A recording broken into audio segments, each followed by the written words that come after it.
जितनी स्विट्जरलैंड की total population है उससे ज्यादा इंडिया इंजीनियर्स प्रोड्यूस कर देता है।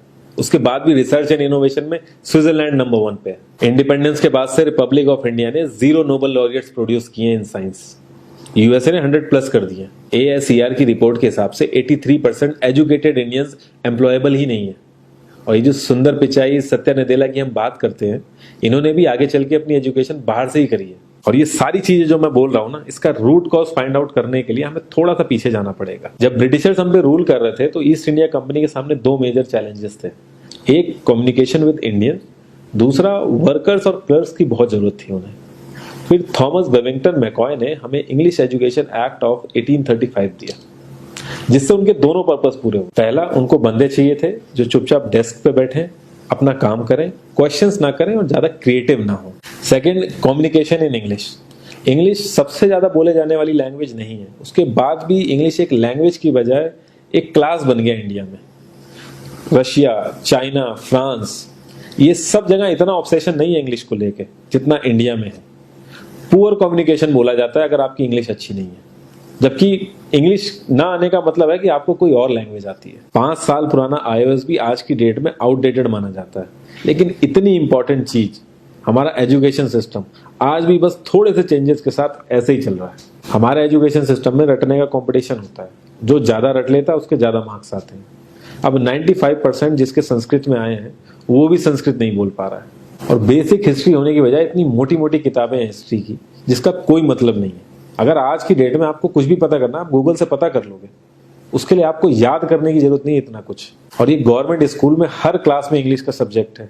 12-12 साल लगाने के बाद भी लोग इंग्लिश नहीं बोल पा रहे हैं। और बिना किसी बुक को पढ़े एक 5 साल का बच्चा सीख लेता है, क्योंकि उसको वैसा एनवायरमेंट मिल जाता है। A+B का whole square is equal to A² + B² + 2AB। इसका रियल लाइफ में क्या यूज है किसी को नहीं पता, न प्रिंसिपल, न टीचर, न बच्चे, बस पढ़ाए चले जा रहे हैं। हो सकता है इसका कुछ मतलब हो, लेकिन आप ट्राई करके देख लेना, किसी को नहीं पता। हाँ, 2AB की जगह अगर आपने 3AB बोल दिया तो 4 लोग हंसने वाले मिल जाएंगे आपके ऊपर। किंडरगार्टन में जो बच्चों को सिखाने के लिए टेक्निक यूज होती है वो लाख गुना अच्छी है कॉलेज की वो रटने वाली टेक्निक से। और जिन बच्चों के बहुत ज्यादा नंबर आते हैं ना, जो वो छुपा छुपा के एग्जाम में लिखते हैं, आप देखोगे जब वो रियल लाइफ में जाते हैं ना तो ज्यादातर क्रम्बल करते हैं। हर किसी को सेम सिलेबस और सेम चीज सिखाई जाती है बिना उसकी कैपेबिलिटी देखे। और क्रिएटिविटी का तो दूर दूर तक मतलब नहीं होता। अब एक लाइन से आप शेर, मछली, सांप, हाथी सबको लाइन से खड़ा कर दो और उनसे कहो पेड़ पे चढ़ो, उनको तो जिंदगी भर यही लगेगा ना कि वो तो किसी काबिल ही नहीं है। और द्रोणाचार्य ने भी पांडवों को उनकी स्किल सेट के हिसाब से उनको चीजें सिखाई, सबको एक ही चीज नहीं सिखा दी। और हमारे एजुकेशन सिस्टम में ज्यादा ऑप्शंस भी नहीं है। सबसे ऊपर साइंस, फिर कॉमर्स, और सबसे नीचे जाके कहीं नंबर आता है आर्ट्स का। आर्ट्स लेने वाले को तो लोग इतना हल्के में लेते हैं जैसे वो किसी काम का ही नहीं है। हर माँ बाप को तो इंजीनियर या डॉक्टर ही बनाना है। कॉलेज वाले अगर एक्स्ट्रा कोर्स रख भी देते हैं तो माँ बाप एंट्री नहीं कराएंगे, तो वो सारा पैसा बर्बाद होगा कॉलेज का।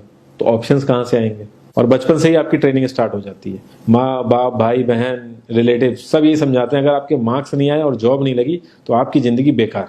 और लाइफ की क्रिएटिविटी को आप रखते हो साइड में, और ये अच्छे मार्क्स और अच्छी जॉब पाना आपका सपना बन जाता है। अब ये सपना पूरा हो जाता है तो बहुत बढ़िया है, दूसरे को जेलस फील कराओगे, नीचा फील कराओगे। और इस छोटी सी उम्र में अगर सपना टूट जाता है तो सेल्फ डाउट में आ जाओगे। इतना बाहर वाले आपको नीचा नहीं समझेंगे जितना आप खुद की नजरों में गिर जाओगे। आप किसी भी 4-5 सक्सेसफुल आदमियों के बारे में सोच के देखिए जिन्हें आप बहुत सक्सेसफुल मानते हो या जिनकी तरह लाइफ आप जीना चाहते हो।